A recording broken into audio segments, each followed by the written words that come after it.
A near mid-air collision. I can't speculate on what it was, I really can't. I mean, I don't know to this day what it was. A World War II bomber's close encounter. I don't talk about it too much to people, only close friends. An unidentified object caught on radar. And new evidence on one of the most celebrated UFO cases, the Welsh Roswell. If it could be shown that any UFOs were extraterrestrial in origin, people's entire belief system would fundamentally change. Strange, unexplained stories that leave many wondering if there really is life out there.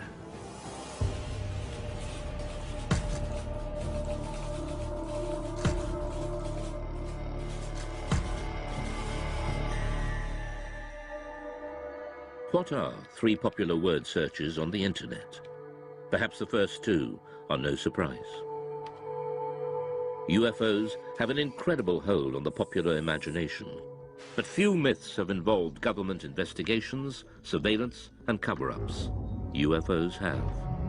One person who knows just how seriously UFO sightings have been taken by the British authorities is ex-MOD operative Nick Pope. From 1952 onwards, it was decided that there really needed to be a small unit set up permanently to research and investigate the UFO phenomenon. And really from the 50s right up until 2009, the Ministry of Defence did have a small project looking at the UFO mystery. Pope and the UFO desk in the 90s, helping add to the thousands of files the ministry had gathered for decades. Subject making his way. Now that they're being released from the vaults, key UFO eyewitnesses give their side of the stories. And UFO experts, skeptics and believers interrogate just what the MOD was keeping secret. Dr. David Clark is the journalist who helped first persuade the MOD to release the files. If you look in the files, there are thousands of unusual things people in the sky from right across the British Isles. There's absolutely no doubt that people see things in the sky that they can't identify. They always have done.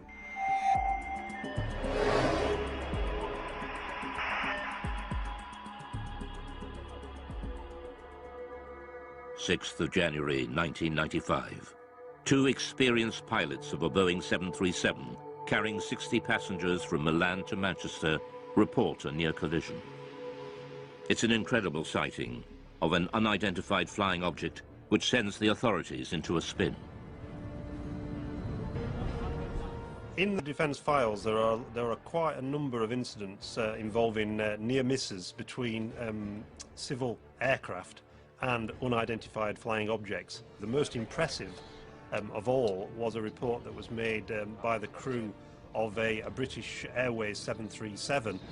Speedbird 5061, overhead Pennines, 9 miles. They were just about to enter this cloud bank, quite a clear sky, good sort of vision. Suddenly the first officer said he saw this object coming towards him like an illuminated Christmas tree.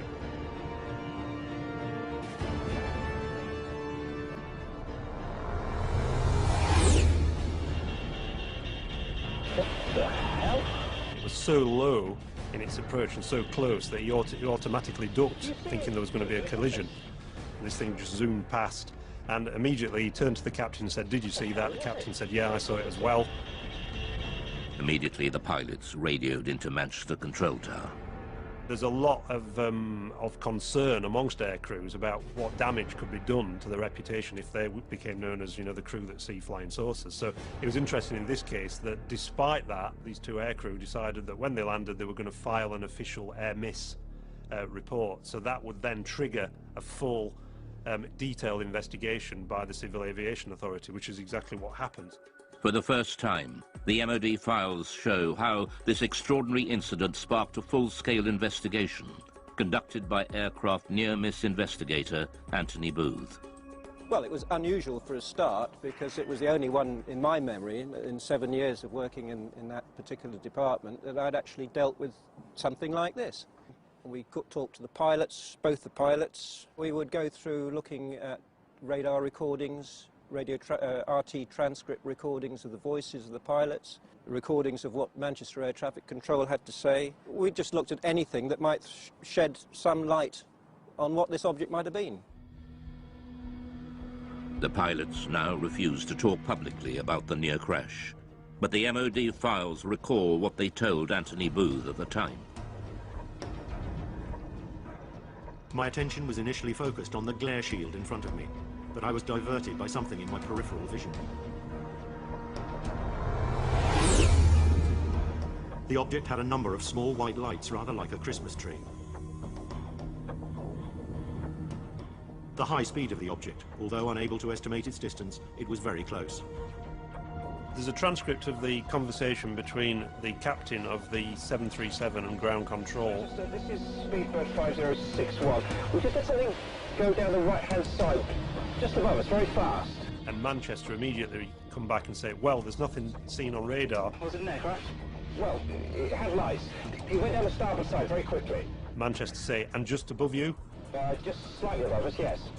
Manchester then advised them to keep an eye out for anything, but they can't see anything at all. It must have been very fast. So we'll go down very quickly after it passed you, I think. Okay, well, there you go. The Manchester control tower could not find any radar signal. To radar expert Doug Robb, this is extraordinary.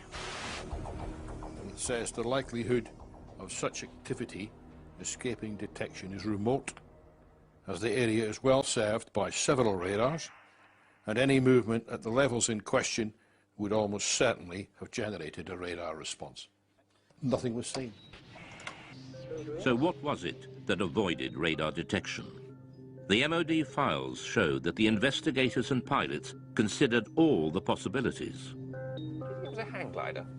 At night, he's suicidal. Hang glider would not be picked up by normal radar, no. A comet? No, I don't think so. A meteor could be detected on re-entry if the radar was looking exactly in the right direction as that piece of debris went past at some speed. Military? Maybe, but I didn't recognise it. And we're near a major airport. It would have shown up on the radar response.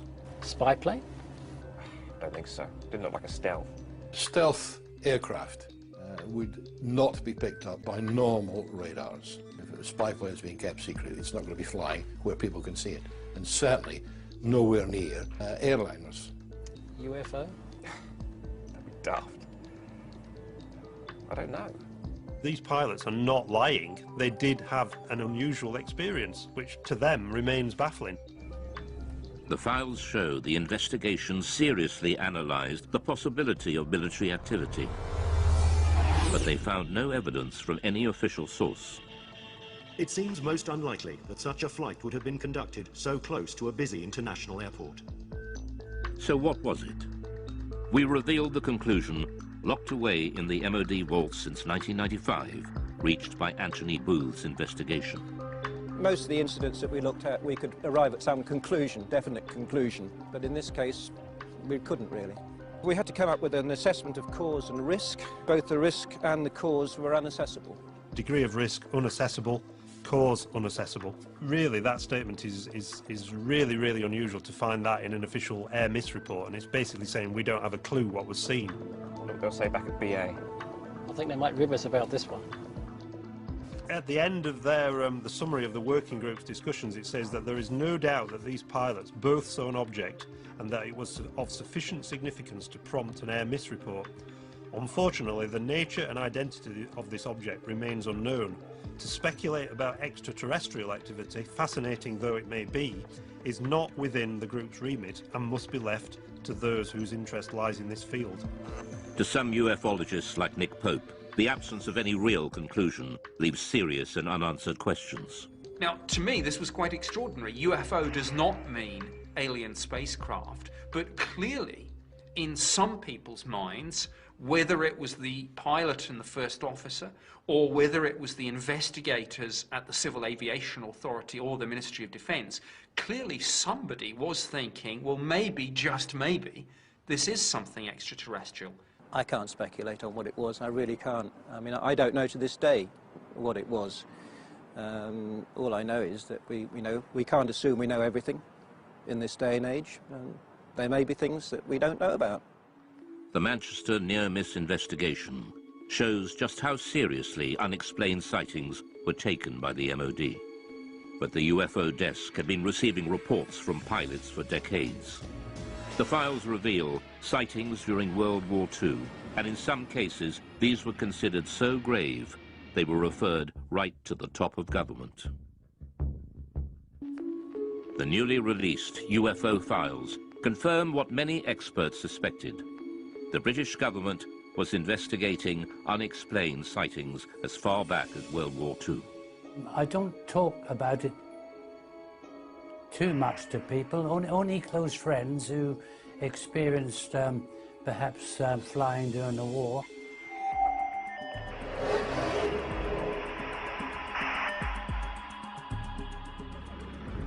Spring 1944. Britain was engaged in heavy bombing raids over Germany. Rumours of strange, unidentified missiles were getting through to top command. Considered a threat to public morale, the MOD files reveal that the order to keep them secret came right from the top. Sightings such as the one seen by gunner Bernard Dye. Now I have here a personal wartime diary. I'll read you an entry which I wrote on the 26th of April. Operation Essen. 300 aircraft raided Essen. Dye then recorded the most extraordinary sight. By unidentified objects, which I describe as just red balls of fire. This is the first time Bernard Dye has spoken on television about what happened that night. We left the target area and we were heading back towards Mildenhall, our base. We were heading across France.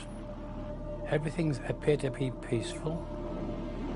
Suddenly I saw 3 balls of fire coming up from below and reported this to our pilot, Arthur Horton, on the intercom. A few seconds afterwards, the rear gunner, Brian Harper, he observed 2 more red balls of fire. Immediately, Arthur was a bit perturbed, and were they fighters? No, not fighters, Arthur, just balls of fire coming towards us. I said to Arthur, no, evasive action, corkscrew, starboard, go, go, go.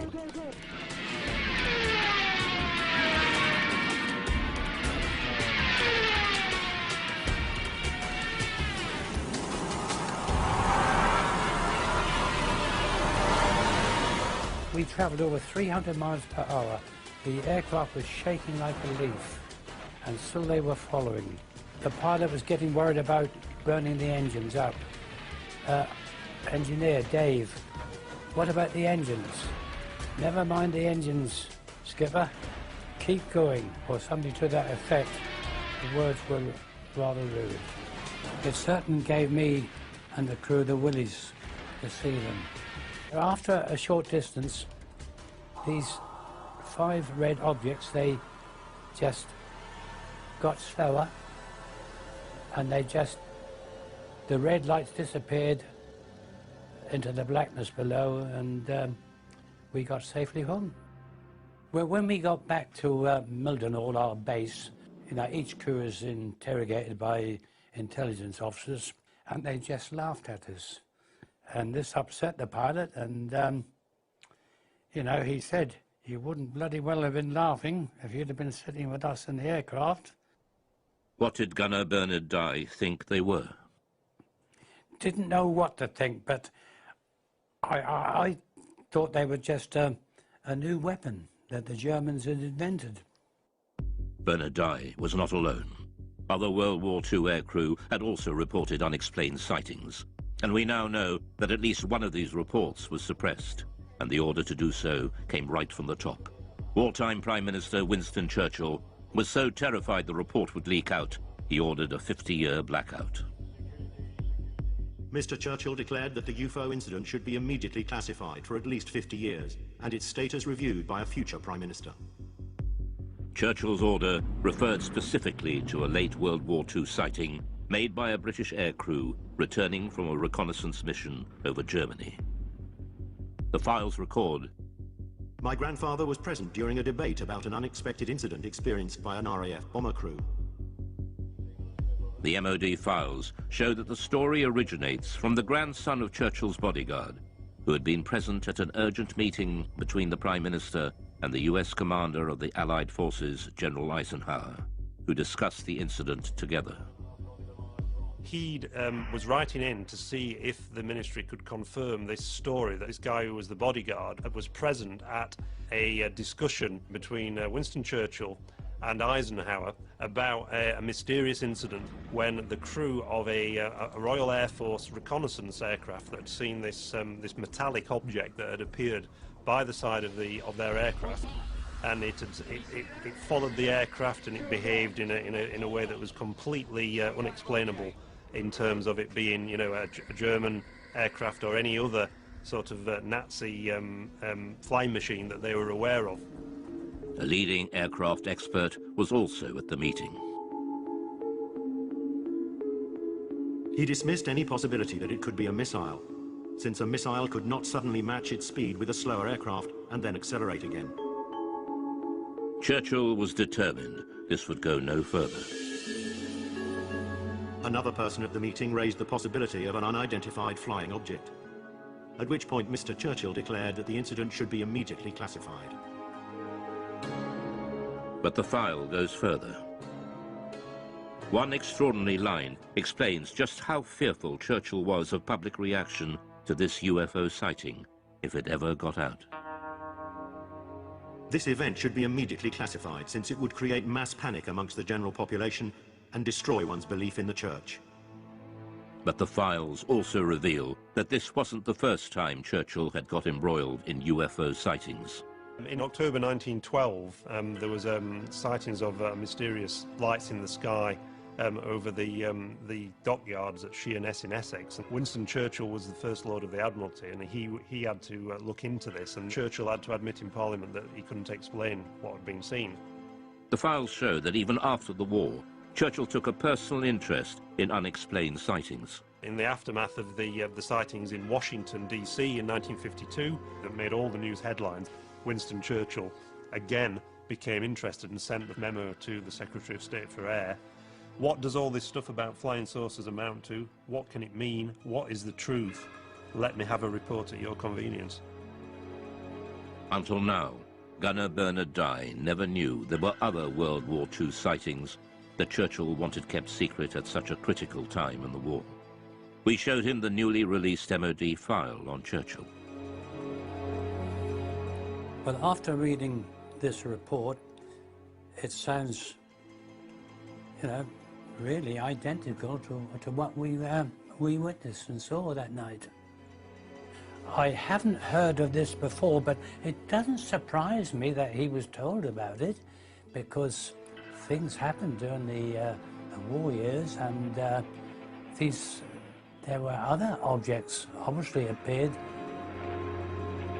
It's interesting that during the 1940s there were a very large number of sightings reported by aircrew, and there are various Royal Air Force files at the National Archives that detail some of these reports. Rocket phenomena they were described as, but they were never able to explain them. And at the end of the war, when they debriefed some of the Luftwaffe pilots, they said that they'd seen very similar things themselves, and they thought they were Allied secret weapons. So is there an explanation as to what the aircrew saw? Dave Clark has his own theory. They just thought that it was a combination of misperception on part of the aircrew. They were expecting enemy action because they were so charged up on adrenaline. UFO or not, the files show that the World War II leaders were desperate to keep such sightings away from the public. The next file reveals how, even decades later, the government was still panicking about UFOs.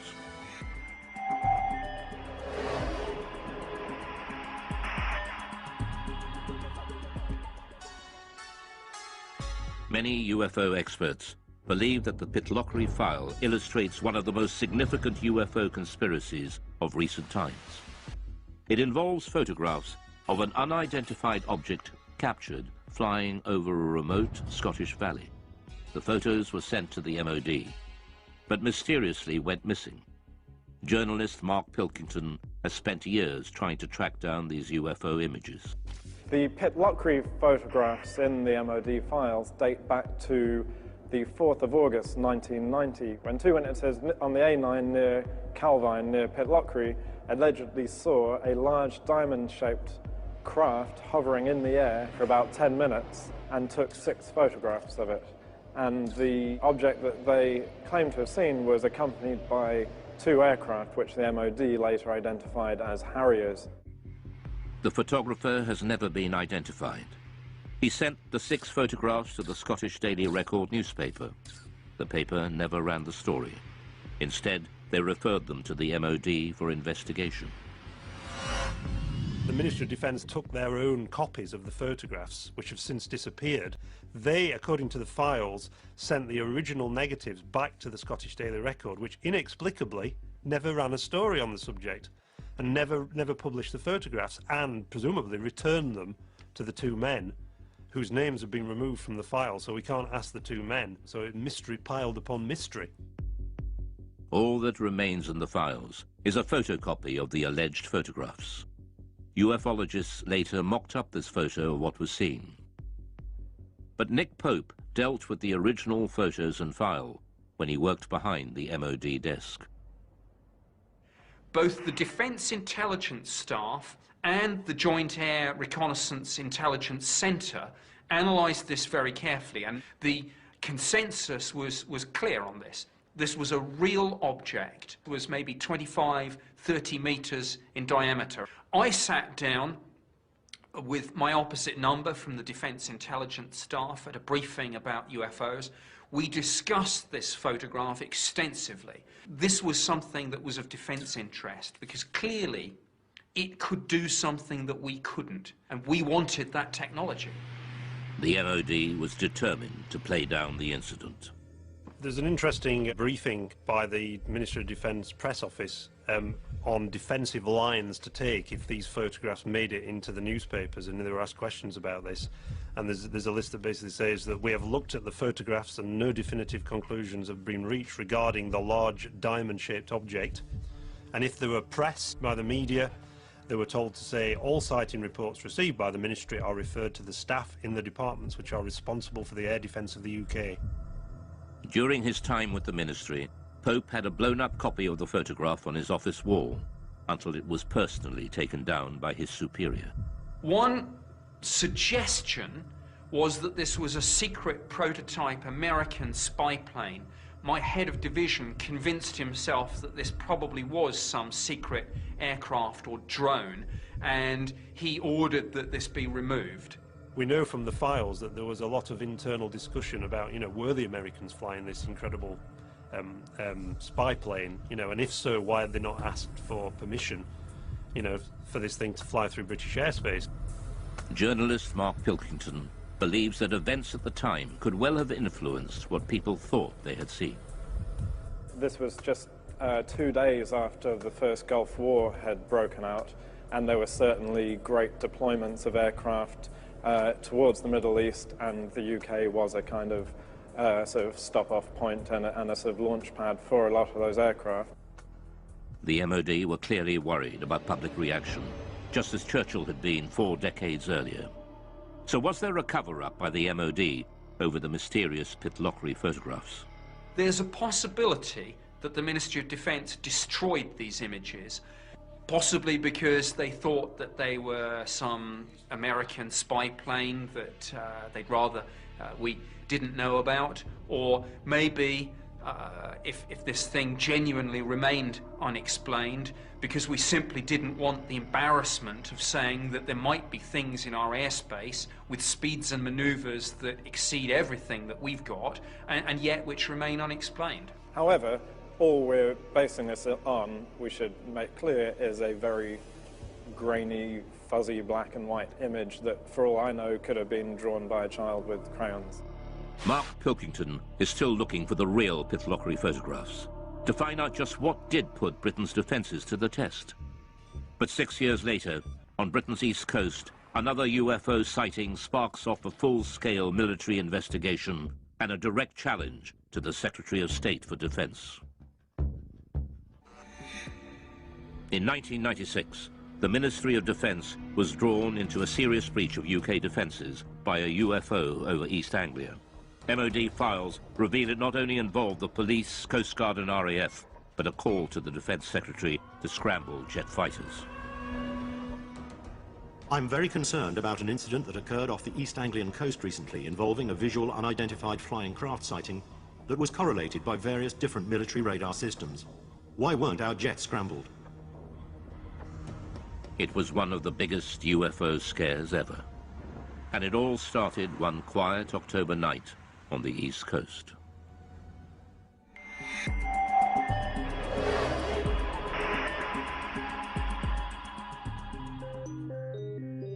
It was the police officers, actually, who phoned in the first reports. There's an extract from that. In the early hours of the morning, the police are saying we can see a red and green rotating light in the sky directly southeast from Skegness. It looks to be high in the sky directly over the Wash. The patrol officers reported the sighting to the station sergeant. I immediately phoned it through to the Skegness control room, who relayed it onto Great Yarmouth Coast Guard Maritime Rescue, suspecting it might be an incident over the sea. We had a report at about 3:15 local time from Skegness Police, and they could actually see this light in a southeasterly direction. We were uncertain of what it was at the time, and we immediately made a report to the local air defence radars to see if they could see anything. The call went through to RAF Neatishead, the most important air defence centre in southern England. Clarksby radar has a contact bearing at 221 degrees at... They noticed that on one of the radars, a blip that they couldn't identify, that wasn't an aircraft. Could the mysterious radar blip and the strange lights seen by the police be the same thing? Panic calls from the public started to come in. No, I don't think they're invading.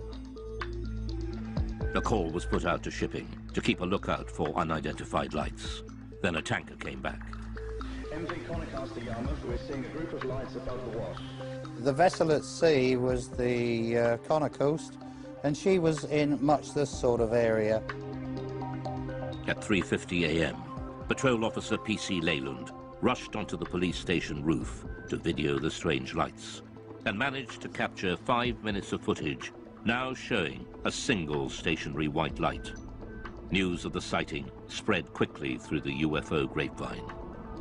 The transcript of the conversation between the Coast Guard and the police and the trawler crew was leaked to the local news, and it suddenly became this huge UFO incident that got to the attention of the local MP. The sighting gathered such momentum, even local Labour MP Martin Redmond got embroiled and started asking difficult questions. Martin Redmond said, look, you've got police officers seeing UFOs, you've got Royal Air Force officers tracking them on radar, and yet you don't even get the aircraft in the air to take a look at this thing.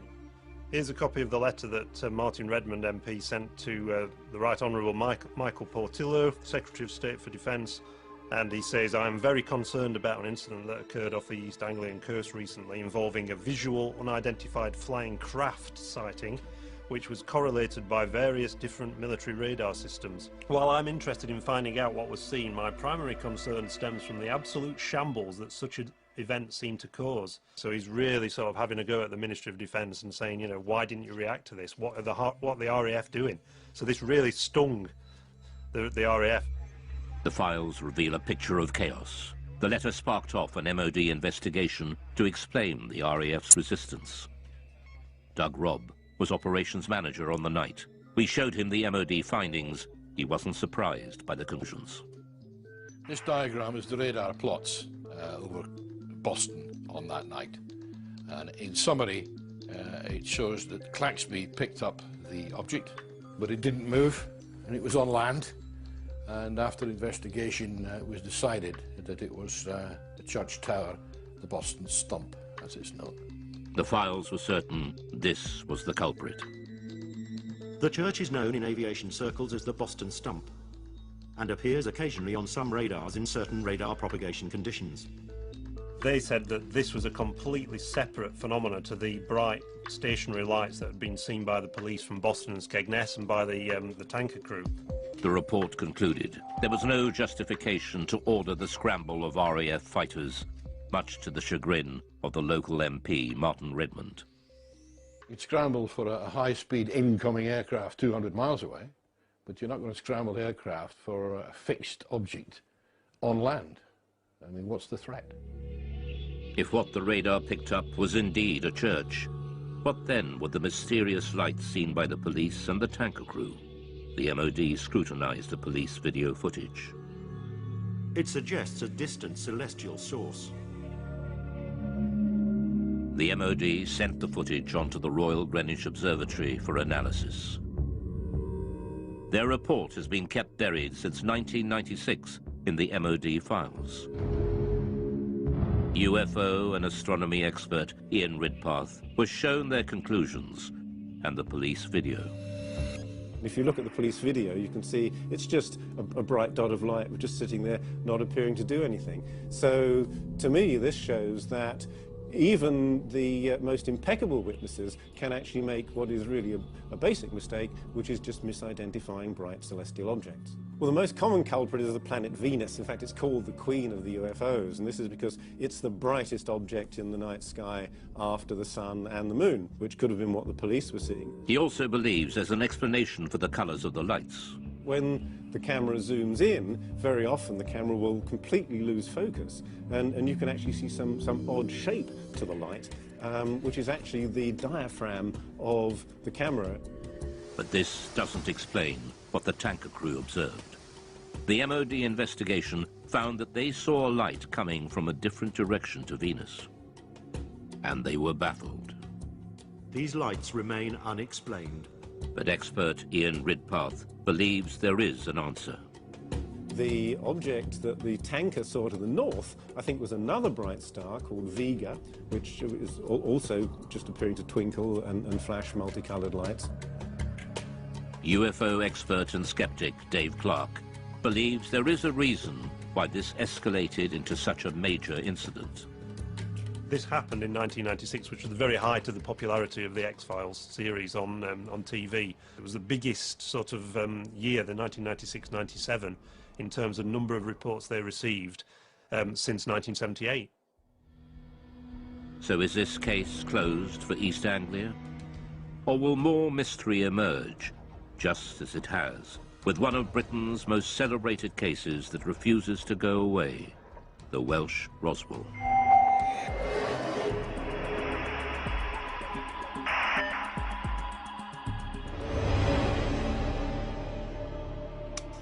In 1974, in North Wales, thousands of people experienced a violent earth tremor and lights were seen falling from the sky.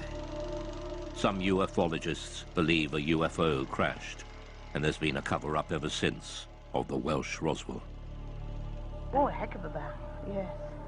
Oh, yes, it's like a tremor it was in the house, shook the houses. We're in new houses. And it seemed to come right on top of their head until the house was coming down. There were lights coming from the top of the mountain, just up over there. 24th of January 1974 at 21:50 GMT. 5 bodies spectacularly incandescent were observed traversing the sky.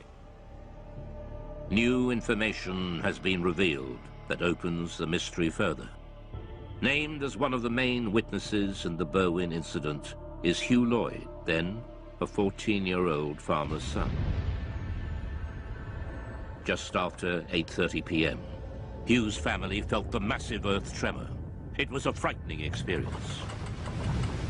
Almost 40 years on, Hugh still remembers that day as if it were yesterday. It was like this thud, and straight away the whole place started shaking very violently. The light flickered and the lights in the picture on television, snow on the screen. But we were all frightened. We didn't have a clue what it was. And Enoch said it must be an explosion. And then the phone started ringing. Hello? Like neighbours, you know, phoning to ask, did you feel that? And then roughly about 20 minutes, there was a knock on the door. And there was a police officer there. And he said, we've had reports there's a plane crash that's come down on the Berwyn.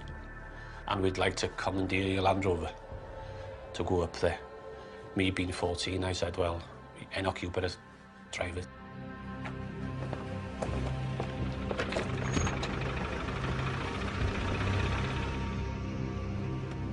We carried on up the mountain about half a mile, maybe 3/4. We drove up the track and we stopped, got out and got torches, and it was very quiet and very dark, but, you know, nothing to be seen. How are we going with the torch? One of them said, there's nothing here. It's too quiet, can't see anything. We might as well go down. So we turned back to the vehicles, and as we were approaching the vehicles, we saw this very bright white light up the valley. Just behind those trees there, up to the left in the valley between those two mountains. A very bright white light, you know, coming up from the ground, you know, pointing upwards. But it was, you know, very, very bright. I knew it was coming from the ground, but we couldn't actually see the source of the light because it was, you know, in the valley itself, been hidden. The light didn't look like a plane crash. It was too white for a fire. It didn't last for very long, 20 seconds at the most. They searched the mountainside, but there was no sign of a crash. So what was the light? Ufologist Andy Roberts has researched the Berwyn UFO for years. Although a skeptic, he admits there is a central mystery to the incident involving another key witness. At a village nearby called Llanderfel, there was a district nurse called Pat Evans. She felt the explosion there, and because she was a nurse and had all the medical equipment, thought if a plane's crashed, I could get up there and give much-needed help until the emergency services arrived. Pat Evans was with her 2 teenage daughters, 4 miles from Hugh Lloyd when the earth tremor hit. So she picked up her 2 young daughters, got them in the car, drove the 10-15 minute drive up onto the B4391 road, expecting to see an aircraft crashed and in flames. This is the road that she was driving on, and it's a road that she knew very well, so she had no problems driving up here at night. And obviously she was out there looking for what she thought was going to be a plane disaster. And just as she came out from the other side of this copse of trees, she was absolutely astonished to see far across the hills to the left a huge ball of red, white, orange, pulsating light. Whatever the object was, it was too far from the road to be reached on foot. Pat and her daughters watched, astounded at the ball of light, slowly pulsating and changing colour. She described it as being half the size of the moon, and around this object were moving torch lights and vehicle lights. She realised that it clearly wasn't a crashed aircraft and that someone or some people were there attending to whatever it was, and realising that, she drove back home and went to bed, and to this day is completely mystified by what it was. So what did Pat Evans and Hugh Lloyd see that night? We reveal that even the arrival of the mysterious men in black couldn't provide all the answers. The unidentified sightings by Pat Evans and Hugh Lloyd in Berwyn, Wales in 1974 have gone down in UFO folklore. The recently released MOD files have added even more mystery. Researchers from the British Geological Survey were quickly dispatched to Berwyn to investigate an earth tremor that had registered 3.5 on the Richter scale. Immediately after the earthquake, we were getting a lot of reports, some of them rather complex ones about lights in the sky, lights on the hill. So I brought a small team of people down to ask the local people around here what they'd seen, what they'd heard, what they'd felt. The British Geological Survey team have become known in Berwyn legend as the Men in Black, as they were dressed in dark suits, official-looking, and were going door to door. Some people seem to think the whole event was rather suspicious, and that we, simple scientists from the Geological Survey, had something to do with suspicious events around here. Files containing Chris's notes recall his interview with nurse Pat Evans, who saw the unidentified light. I have here the notes that I made when I talked to Pat Evans. She felt the shaking, but also she was very concerned about lights that she saw in the sky. She thought there was a big red light, like a glowing red fire. This is a copy of one of the maps that we, with our team, used when we were going around the area talking to people, and we were able, therefore, to put on the map exactly where we got that interview from, and therefore exactly what that person saw, heard and felt. This British Geological Survey map, buried in the vaults, is a revelation. It shows the anomalous lights seen by Pat Evans and Hugh Lloyd both appeared in the same small area of hillside at the same time. UFologist Andy Roberts returns to the same spot on the mountainside where Pat and her daughters saw the UFO, and where Pat Evans told her story to Andy Roberts in 1998. When I brought Pat Evans up onto this mountain road in 1998 and she told me her story then, I photographed her, and the photograph that I took showed her pointing to where she saw what she saw in 1974, and judging by this photograph she was pointing over there, and which we know is where the police and farmers were searching that night. Pat Evans was on the Llangannock to Welshpool Road, which is just, well, just beyond the forestry there. So if she was there, she probably saw the same lights as we saw. You know, because it's dead in line. I'm nearly positive that's the same lights as she saw. The recent files show the MOD's explanation for the sudden explosion and mysterious lights. Subsequent search of the hillsides in question revealed no sign of impact, however. The Meteorological Office considered that these sightings could have been occasioned by a bolide, that is to say a meteor which enters the Earth's atmosphere and burns up before reaching the ground. A private investigation done on behalf of the British Astronomical Society concluded, however, that the meteor may in fact have disintegrated over Manchester, and that its appearance was preceded at 8:30 p.m. by an earth tremor in the Berwyn Mountains with which it has no connection. So they were saying again, these are two things that happened coincidentally on the same night. You've got a meteor burning up in the atmosphere, and also you've got an earth tremor. So is this incredible coincidence, two separate natural phenomena, a meteor shower and an earthquake happening simultaneously, in itself a complete answer to the mystery? Many UFO believers think not. They believe the files failed to answer the big question, what was the source of light Pat Evans and Hugh Lloyd saw on the ground? So what Pat saw is an absolute mystery. I don't think it's a UFO for a minute, although it is an unidentified something. It appeared to be on the ground. If anything, it's an unidentified grounded object. But it's a mystery. So in and amongst all the hype about aliens and extraterrestrial crashing, in amongst the truth and the fact about an earthquake and bolide meteors, what we have is a mysterious sighting of a stationary, large, glowing object on the ground for at least 10 minutes. So is this case closed for Berwyn? There are still many unanswered questions. The Berwyn Mountain incident is, I think in many people's minds, it's not case closed. Some people believe that the release of these files is itself disinformation, and that the Ministry of Defence is still covering up some great secret truth about UFOs. The MOD has agreed to release all the UFO files over time. But will all the secrets be revealed? It seems that the public is not ready to give up believing just yet. For some people, UFOs are with us for a long time to come. Well, until the real ones show up. Some people suggest that this drip feeding of information to the public about UFOs is getting people ready for the day when it is announced that actually these things are real.